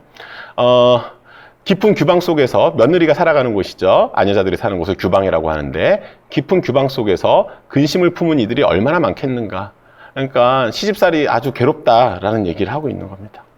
천륜과 고부간의 윤리는 같아서 비록 감히 허물을 원망하여 남들에게 말하지는 못하더라도 근심스러운 기색을 펼쳐낼 데가 없는 것이다. 그러니까 그 시어머니 며느리 사이라고 하더라도 자기 시어머니니까 함부로 욕하면 안 된다는 얘기죠. 그러니까 남들한테 그거 내가 얼마나 괴롭다고 말도 못하고 혼자서 끙끙 소가리만 한다는 얘기입니다. 근데 오늘날 보면은 제가 낮 시간에 이렇게 카페에 가 있으면은 이렇게 며느리들끼리 잘 모여가지고 시댁 얘기도 많이 하고 하더라고요. 근데 이건 옛날이니까. 그래서 좀 이렇게 밖에 말 못하고 괴로워한다는 얘기를 하고 있는 겁니다. 그래서 이거는 당연히 그 역지사지의 얘기를 하고 있습니다. 그래서 내가 그 입장이 되었을 때 내가 옛날에 괴로워했던 거를 생각하면서 조금 더 보듬어 안고 위로를 해줘야 되는데 그렇게 하지 않고 오히려 더 시집살이 심하게 시킨다. 그런 내용입니다. 이런 것들은요, 제가 원래 우리나라에 구비문학대계라고 해가지고 90년대, 2000년대 초반까지 해가지고 전국의 어르신들을 찾아다니면서 그 동네에서 불리는 민요들을 채집하는 그런 연구가 있었습니다. 근데 그 가운데 보면은 민요 가운데 시집살이 노래가 상당히 많아요. 그러니까 시집살이 노래가 많다라는 건 뭘 의미하냐? 그만큼 며느리들이 시집살이를 고되게 했다라는 거고, 그거는 옛날이나 지금이나 시대를 건너뛰어도 마찬가지라는 거죠. 그 민요를 원래 들려드리려고 했는데 그냥 텍스트로 읽도록 하겠습니다. 우리 집의 시어머니는 염치도 좋아. 저 잘난 걸 낳아놓고 날 데려왔네. 저 잘난 거는 누구겠어요? 아들을 얘기하겠죠. 자기 남편. 날 데려왔거들랑 복지나 말지. 볶는다라는 건 괴롭힌다는 얘기죠. 요리 볶고 조리 볶고 콩 볶듯 하네. 시어머니 속옷가랭이 불질러 놓고 진주야 난강에 물 길러 가세. 그러니까 미녀니까 이런 상상력이 있는 거죠. 시어머니 보기 싫으니까 속옷에다가 불을 질러 놓고 자기는 놀러 가자, 물 길러 간다. 이런 미녀가 있다라는 거예요. 이거는 이제 무주에서 채집한 그런 미녀인데 이것뿐만이 아니라 시집살이에 대한 괴로움을 이제 좀 승화한 거라고 할 수가 있겠죠. 미녀니까 그런 모습이 드러나 있습니다. 네. 그리고 이제 인간의 본성에 관한 얘기인데요. 제가 이제 이 글 소개하면서 인간의 본성에 대한 어떤 그 시대를 뛰어넘는 공감대를 형성한다고 말씀을 드렸는데 이것도 좀 그런 글입니다. 한번 읽어보도록 할게요. 내가 꿀을 얻어 그릇에 담아두고서는 책상머리에 보관하였는데 꿀이 아주 귀한 음식이었죠. 그래서 애지중지하면서 책상에 보관을 해둔 거예요. 그런데 작은 쥐 한 마리가 거기에 빠져있기에 차마 먹지를 못하고 약재로만 사용하였으니, 그러니까 옛날에 뭐 쥐가 많았으니까 꿀통에 빠져 있는 거예요. 근데 사실 그거 어떻게 먹어. 근데 너무 귀한 음식이니까 꿀이 그래도 내 먹지 못하지만 약재로라도 사용을 해야 되겠다. 버리지는 못하겠다 차마. 이렇게 생각을 했던 거예요. 평소 지나치게 깨끗하게 하려는 병통이 있음을 알 수 있다. 그러니까 사실은 그거 그냥 먹을 수도 있다. 보통 사람들은 이렇게 생각을 하는 거예요. 젊었을 때, 이제 자기 옛날 일화를 소개합니다. 젊었을 때 아버지가 당성의 관하에 계실 때, 그러니까 자기 아버지가 관직에 있을 때, 외직에 있을 때 자기가 거기를 찾아갔던 거죠. 그때 주방 안을 본 일이 있었다. 근데 주방이 어땠냐? 고기를 자르고 삶고 솥에 찌고 자르고 삶고 도마에 올리고 새솥에 생선을 찌고 하여 굶주림도 있게 하는 고약한 냄새가 나서 가까이 할 수가 없었다. 그러니까 내가 정말 배고프지만 이 음식 만드는 거 보면은 좀 고약해가지고 내가 진짜 배고파도 못 먹겠다. 굶주림을 잊을 정도다 라고 얘기를 합니다. 근데 그게 끝이 아니에요.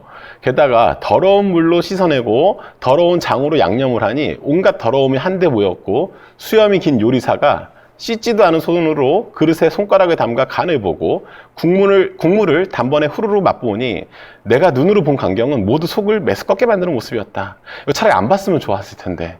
그러니까 음식 조리하는 광경이 너무 지저분하다 한 상황을 직접 봤던 거예요. 그래서 이렇게 얘기를 합니다. 군자가 주방을 멀리하는 이유는 단지 살아있는 모습을 보고서 차마 그 죽는 것을 볼 수 없기 때문만이 아니라 삶아서 요리할 때의 불결한 모습을 보고 싶지 않아서이기도 하다. 그러니까 나 저 요리하는 모습이 좀 이렇게 살아있는 거 죽이면서 시작을 하잖아요. 그래서 그런 것들 차마 못 보겠어 라고 이제 얘기는 하지만 그게 변명이라 사실 저 불결해, 너무 더러워, 그래서 못 봐주겠어, 그런 마음이 있는 게 아닐까라고 생각을 하는 겁니다. 사람이 혼탁하고 더러운 세상에 태어나서 천하의 모든 물건을 다 보지 못하는 가운데 어느 물건이 더럽지 않겠는가? 그러나 이러한 광경을 본 후로 사흘 동안 먹지를 못하고 밥상을 대하며 번번이 토를 하고 지금까지도 그 광경을 생각하면 구역질이 나서 스스로를 안정시킬 수가 없다. 저 이런 기록은 진짜 아무 데서나 찾을 수 없다고 보거든요. 이렇게 진솔한 자기 기록, 자기가 그 요리를 더럽게 하는 주방의 모습을 보고 나서 며칠 동안 그 생각이 계속 나는 거예요. 왜 우리도 그런 경험 있지 않나요? 막 하여튼 더러운 거 보면 자꾸 내가 생각하고 싶지 않지만 자꾸 생각이 나는 거예요. 그래서 뭘 못 먹게 되는 거죠. 일종의 트라우마로 남는 건데 그런 모습을 보인다라는 거예요. 그래서 요새 보면은 제가 사실은 영상을 하나 준비했었는데 시간 관계상 영상 보지 않고 넘어가겠습니다. 이건 주방을 그 환하게 열어놓고 음식하는 그런 그 식당의 모습인데요. 그런 데는 왠지 모르게 신뢰가 가잖아요. 깨끗하게 주방을 요새는 또 이렇게 밖에서 볼 수 있도록 공개하는 곳도 많은데요. 그런 곳에서는 이 식당은 음식을 청결하게 잘 만드는구나 라고 우리가 생각할 수 있기 때문에 좀 신뢰가 가는 것 같습니다. 그래서 이거는 제가 누구나 그 좀 더러운 거 보고 나서 이렇게 식사하기 힘들듯이 그런 경험을 적어놓은 글이라고 소개를 한 겁니다. 예, 좀만 힘내세요. 예, 한 20분 정도 남았는데 조금 힘내서 들어주세요. 네, 정솔 선생. 예. 그래요. 이거 되게 재밌습니다. 이거 한번 읽어볼게요. 임진년에 공무로 삼각산에 갔다가 절에서 묵게 되었다. 북한산이죠. 노승 한 명이 포단을 빌려주었기에. 근데 이분이 여러 군데 나오는데 뭐 제가 그 글을 다 소개를 못했지만 이 불가의 승려들하고 친하게 지내는 모습이 많이 나와요. 아까 오소산의 승려 서로라는 분도 나왔지만 그 승려하고 일화도 많이 나옵니다. 이것도 그 가운데 하나인데 갔더니 절에서 이제 숙소를 해결하게 됐는데 이제 잠자리를 챙겨준 거예요. 그래서 옆에 누워주고 이제 잠자리에 들게 된 거죠. 근데 왜 우리 누워주고 이 얘기 저 얘기 하다 잠들게 될 거 아닙니까? 그때 나눴던 대화입니다. 그래서 대화를 하다가 산에 빼어난 승경, 산에 놀러오는 수많은 사람들에 대해서 대화가 이어졌다. 근데 노승이 말했다. 산은 붉고 시내는 푸르는 계절이면 어깨가 서로 부딪힐 정도로 많은 사람들이 놀러 오는데 그 오가는 모습이 마치 한 줄로 이어진 듯합니다. 저도 요새 등산을 좋아해가지고 산을 자주 가는데요. 지금 이제 뭐 코로나 때문에 아무래도 예전보다 줄었겠지만 이름난 산, 좋은 계절에는 사람들 어마어마하게 많이 가잖아요. 작년에 저도 내장산에 한번 가보고 싶어서 갔는데 주차장부터 들어가지 못할 정도였습니다. 그러니까 옛날에도 사람들 좋은 경치, 좋은 계절이면은 이렇게 산 찾아갔다라는 거예요. 그래서 정말 사람들이 많이 온다. 이분은 그 산에 절에 있는 승려이기 때문에 그 모습을 맨날 볼 거 아닙니까? 약간 이렇게 사람들이 많이 온다라는 얘기를 한 다음에 어떤 경험을 얘기해 주냐. 그런데 때로는 제 눈이 놀라고 마음이 덜컹 할 때도 있습니다. 한양 시정의 무례배들이 봄 기운을 타고 무리를 이루어 가장 높은 봉우리에 올라갑니다. 한번 머릿속으로 상상을 해보세요. 산의 모습을요. 가장 높은 봉우리에 올라가. 아래로는 까마득한 절벽이 있어서 왜 높은 산, 무등산도 상당히 높지 않나요? 그 정상에 올라가면 그 아래로 정말 내려다 보이죠. 세상이 조그맣게 보이고. 그래서 까마득한 절벽이 있어서 날아다니는 새들도 지나지 못할 지경인데도 이들은 누구냐면 아까 얘기했던 무례배를 얘기합니다. 무례배들은 높은 바위를 밟고 서 있는데 그 발이 두 푸는 바위 밖으로 나와 있습니다. 이거 한번 상상해 보십시오. 절벽에 정말 발이 딛고 서 있을 그 틈 자체가 좁아가지고 발이 두 푼 정도가 나와 있다는 거예요. 두 푼이라는 거는 20%죠. 그러니까 발 하나도 온전하게 될 수 없을 정도로 좁은 그런 절벽이라는 거예요. 근데 그렇게 있는데 그렇다면 어떠겠어요? 삶과 죽음이 숨 한 번 들이쉬고 내쉬는 사이에 달려 있어. 경각에 달려 있다고 얘기를 하잖아요.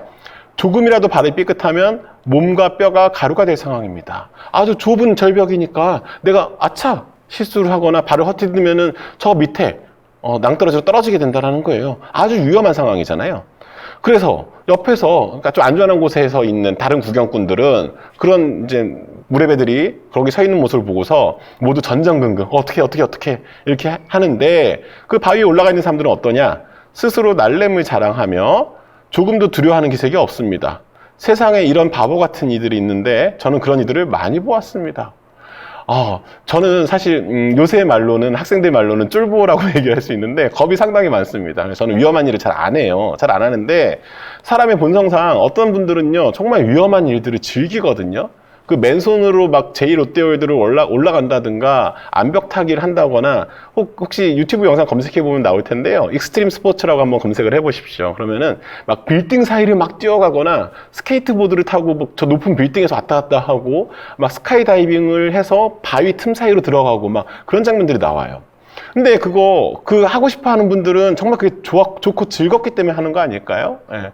저는 그거를 뭐 억만금을 준다고 해서 전 절대 안 하겠습니다. 목숨과 바꾸는 일이니까. 근데 그런 분들은 그게 즐겁고 재미있고 자기의 어떤 인생을 살아가는 동력이 되기 때문에 그런 익스트림 스포츠를 즐기게 되겠죠. 근데 여기 나오는 무례배들이 바로 그런 조선판 익스트림 스포츠를 즐긴 이들이라고 할 수 있겠습니다. 옆에서는 저 어떻게 저 떨어지면 죽는데 이렇게 걱정하는데 이 사람들은 전혀 나는 걱정 안 돼. 그러면서 바위를 막 퉁퉁 뛰어다니는 거예요. 이 조그만 절벽 정말 떨어질 그런 곳에서 뛰어다닌다라는 거예요. 그러니까 이 스님이나 이 정각선이라는 분이 보기에는 저런 미련한 놈들이 있나 저러다 죽으면 어쩌려고 하지만 그런 모습이 있다라는 거죠. 네. 그래요. 이제 최효순 선생님이 이런 말씀 하셨네. 이거 진짜 유튜버 같다. 음식 시켜놓고 시장 구경하다 생선의 내장이 도마에서 흘러내리는 광경을 보고 밥을 먹지 못했던 기억납니다. 그래요. 다 그런 경험 있으시죠? 예. 그러니까 비위가 상한다라고 얘기하잖아요, 우리가. 예. 그 어쩔 수 없는 것 같아요. 인간의 본성은. 예. 지금 제가 한 세 꼭지 정도는 더 소개해 드릴 수 있을 것 같습니다. 요거는, 어떤 내용이냐면, 사표 내던지는 내용이에요. 그러니까 제가 그 누구나 가슴속에 사표 한 장씩 품고 살아간다고 하잖아요. 직장 생활하면서 내가 정말 내 잘못도 아닌데 욕을 먹거나 혼나거나 좀 너무 억울한 경우를 당하면은 막 이렇게 사표를 쓰죠. 그래서 우리 TV 드라마 보더라도 이렇게 사표 내던지는 거는 아주 클리셰로 많이 쓰이고 있잖아요. 사직서 해야죠 되는 것들. 바로 이거는 그 사직서를 낸 사람이 일합니다. 그래가지고 그런 것도 옛날에 분명히 있었던 일이다. 이런 얘기를 하고 싶었고요. 다음 글로 넘어가도록 할게요. 요거예요. 요거 저도 아직 뭐 7, 80세가 안 됐으니까 이런 경험은 없지만 요거 인간이라면 누구나 이런 마음 가질 것 같습니다. 한번 제가 읽어볼게요. 내가 젊었을 때는 상산사오와 같은 7, 80세 노인들을 보면 인간 세상에서 드물고 귀한 나이라고 생각했다. 그러니까 자기가 젊었을 때의 얘기예요. 상산사오는 그 후한 때 정치에서 은거해가지고 상산이라는 곳에 들어가 살았던 4명의 늙은이들을 얘기합니다. 그래서 아주 나이 들어서 은거한 사람들의 대명사로 사용이 되는데요. 그런 분들 보면은 저거 정말 인간 세상에서 드물고 귀한 나이다. 우리가 나이 이른을 그 고희라고 표현을 하잖아요. 근데 고희라는 말은 원래 두보라는 시인이 쓴 인생 70 고래이라는 표현에서 온 거거든요. 그러니까 사람이 70까지 사는 사람은 드물다라는 표현입니다. 근데 뭐 오늘날은 70 다 넘어가니까 오늘날에 좀 맞지 않는 말이지만 옛날부터 굳어진 말이니까 고희라는 말을 그대로 사용하고 있죠. 그러니까 옛날에는 평균 수명이 더 짧았으니까 70은 정말 힘들다는 거예요. 근데 이분이 어때요? 아까 제가 84까지 살았다고 얘기했잖아요. 잠깐 사이에 나도 팔순이 다 되었다. 육체와 정신이 100살 먹은 사람과 마찬가지가 되어버렸다. 근데 이게 저는 정말 이분이 진솔한 분이구나, 솔직한 분이구나라는 생각이 들었던 부분인데요. 겉으로는 여인 얼굴빛과 늙은 모습을 보이지만, 그러니까 사람이 당연히 나이 들면 육체가 늙기 마련이니까 내 겉으로는 그렇게 됐지만 내 마음은 어떻냐? 안으로는 백발의 어린아이와 같은 마음을 가지고 있어서 저포, 축구, 연날리기, 중마타기 등 어린이들의 놀이가 아직도 꿈에서 보이고는 한다. 그리고 귀한 꽃의 고운 색은 침침한 눈으로도 보기를 싫어하지 않으니 비로소 늙은이는 아이 같아진다라는 말을 믿게 되었다. 우리 나이 들면 애 된다라는 말 하잖아요. 딱 이런 말인 것 같아요. 그 몸은 늙었지만 마음이 늙겠습니까? 그래서 나 어렸을 때 했던 저포놀이, 축구놀이, 연날리기, 중마타기 이거 아직도 생생하게 꿈에서 보여. 뭐 저도 어렸을 때 뭐 제기차기도 하고 뭐 망 던지기도 하고 뭐 고무줄 끊기도 하고 막 그랬는데 그 아마 더 나이 들면 그런 것도 다 생각날 것 같아요. 그러니까 겉으로 그 외모가 늙었다고 해서 마음까지 늙은 건 아니라는 거죠. 그래서 이런 것들이 바로 이분이 인간의 본성에 대해서 좀 고민을 많이 했다. 그리고 거기에 대해서 진솔한 기록을 남겼다라고 얘기를 할 수 있겠습니다.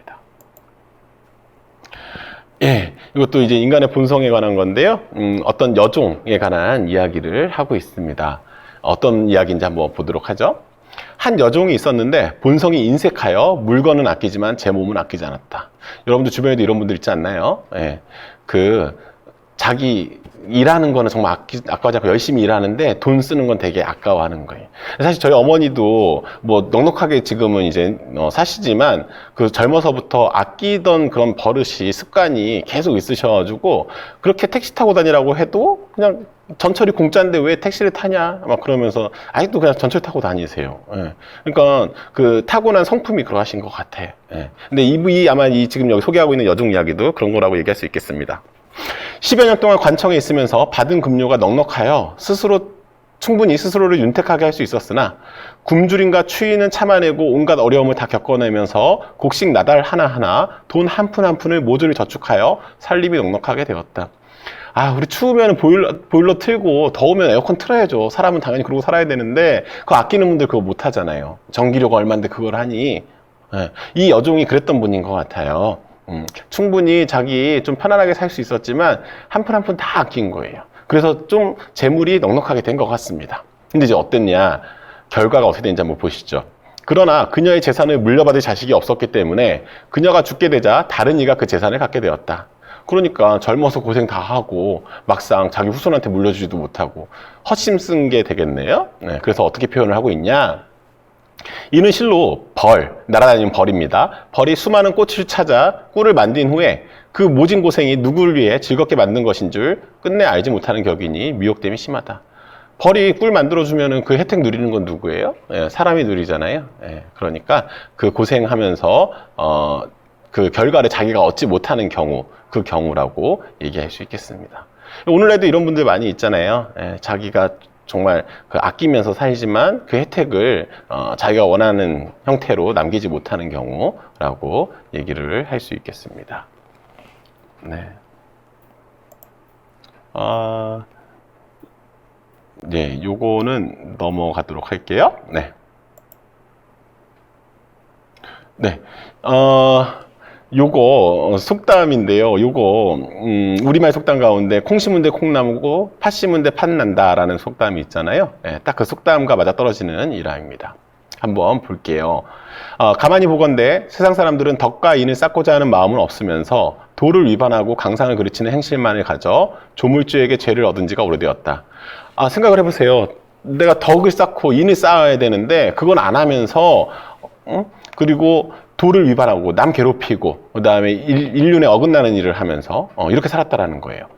근데 선한 이에게 복을 내리고 간사한 이에게 화를 내린 것이 하늘의 당연한 이치이니, 이건 누구나 그렇게 믿고 살잖아요. 착한 사람 복 받고 나쁜 사람 벌 받는다라고 우리는 믿고 사니까.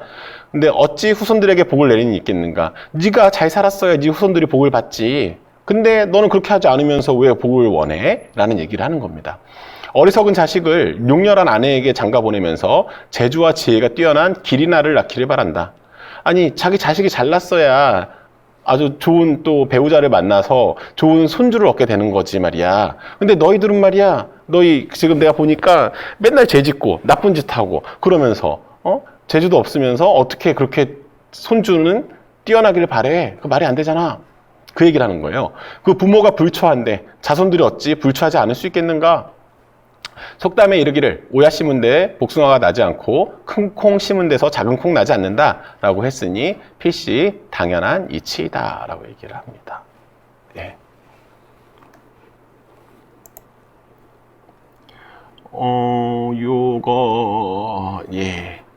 요거 좀 19금인데요. 우리 또 뭐 있는 글이고 제가 만들어낸 이야기가 아니라 있는 얘기고, 또 우리 수강생 여러분들이 다 19살은 넘으셨을 테니까 이거 그대로 한번 읽어보도록 하겠습니다. 남녀 간의 정은 사람이 가지는 큰 정욕으로서 세상에 존재하는 자연스러운 이치이니 가르치거나 깨우쳐주지 않아도 다 안다. 그러니까 남자가 여자 좋아하고 여자 남자 좋아하는 거는 인간으로서 당연히 가진다라는 거예요. 가지는 본성이라는 거죠. 그러니까 가르쳐주거나 하지 않아도 다 알게 돼 있어. 타고난 본성이 그래. 인간이라면 그럴 수밖에 없어. 라고 얘기를 하는 겁니다. 그러면서 일화를 소개하고 있어요. 예전에 한 중이 있었는데 돌이 막 지난 아이를 데려다가 깊은 산에서 길렀다. 그러니까 왜 우리 그 동자승 있잖아요. 절에 이제 버려진 애를 절에 갖다 키우고 이제 그런 경우를 얘기를 합니다. 그러면서 이 스님이 어떻게 했냐? 아무도 함께 살지 못하고 이런 반구라도 음양이나 합한의 일을 언급하지 않았다. 음양이나 합한의 일이라는 건 남녀 간의 일을 얘기합니다. 10살이 넘은 후에 이제 애가 1살 때 왔으니까 막 태어나서 이제 바로 절에 들어가서 이제 10살까지 된 거예요. 근데 그 사이에 한 번도 여자를 만난 적이 없어. 그러니까 여자라는 존재를 모르는 거죠, 이 아이는요. 근데 이제 처음으로 산에서 내려온 거예요, 절에서. 10살이 넘은 후에 그 아이와 함께 산을 내려와 마을 입구를 막 지나는데 어떤 광경을 보게 됐냐? 빨래하는 아녀자가 팔뚝을 드러내고 시냇가에 앉아 있었다. 그러니까 처음으로 산에서 내려왔는데 예전에 뭐 세탁기가 있으니까 뭐가 있습니까? 다 시냇가에서 빨래를 했겠죠. 근데 빨래를 하려면 옷이 젖으니까 이렇게 아마 옷을 이렇게 드러내고 빨래를 하고 있었던 것 같아요. 근데 이 아이가 10살 넘은 아이, 이제 보면 12년이 지났다고 했으니까 12살은 됐겠죠. 이 아이가 자꾸 쳐다보는 거예요. 그 빨래하는 아녀자를요. 그러면서 사부님한테 이렇게 말합니다. 스님한테 말하는 거죠. 제가 깊은 산 속에 산 지가 12년이 지났는데 이런 사람 본 적이 없습니다.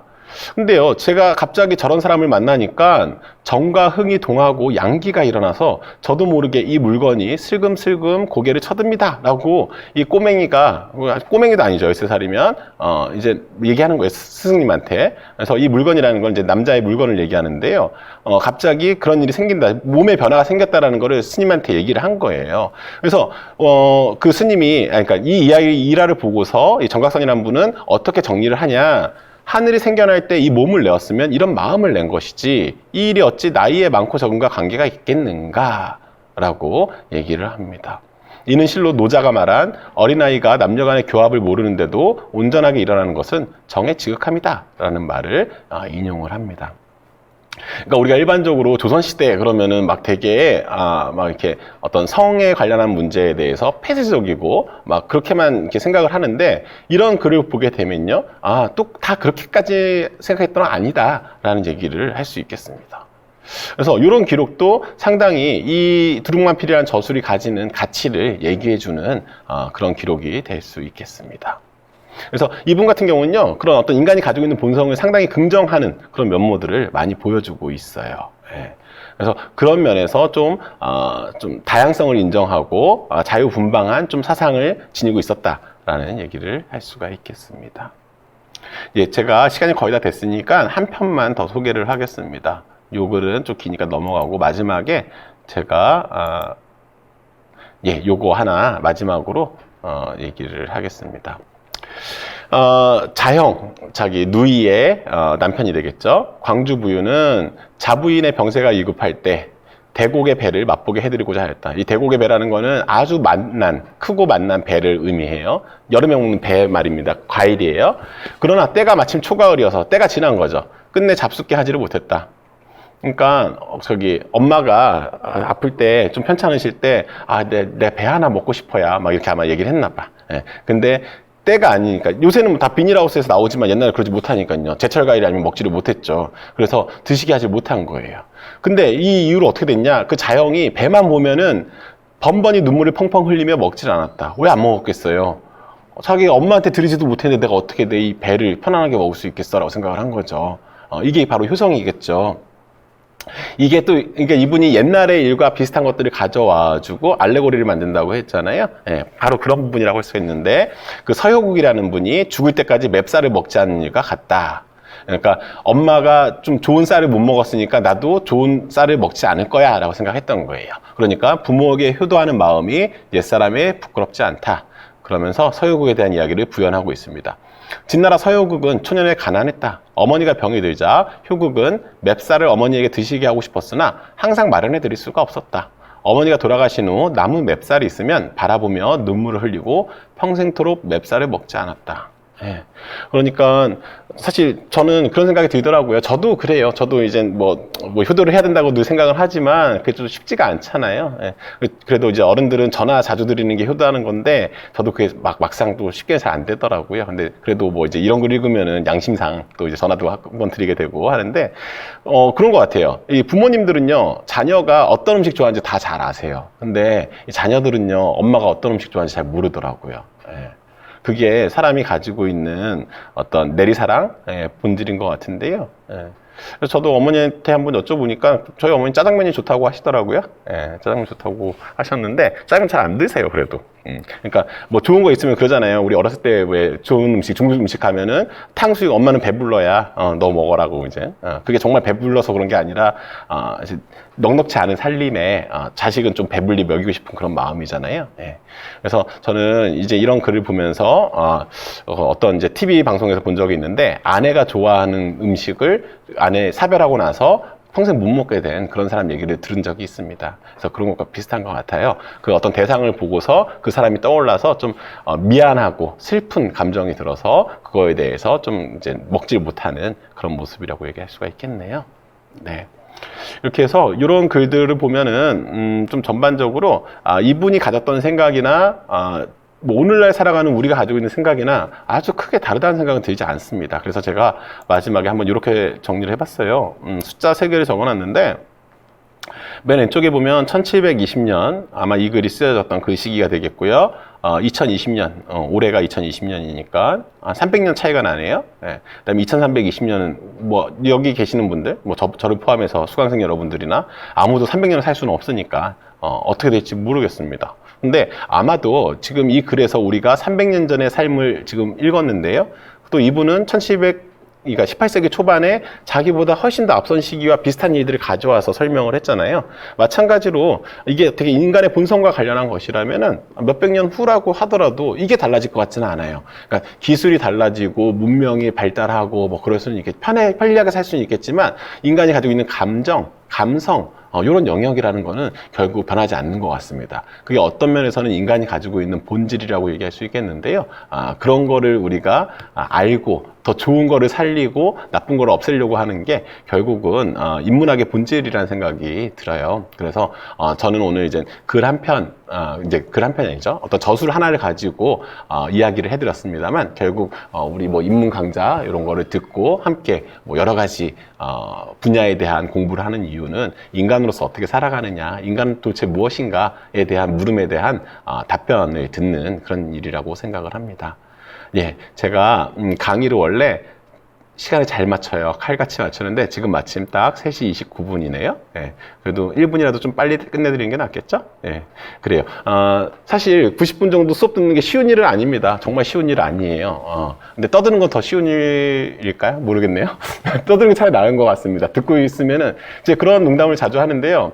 교수 100명을 모아놔도 교수들도 졸아요. 학술대에 가면은요, 다 그럴 수밖에 없습니다. 근데 말하는 사람은 말하니까 졸 수가 없겠죠. 예.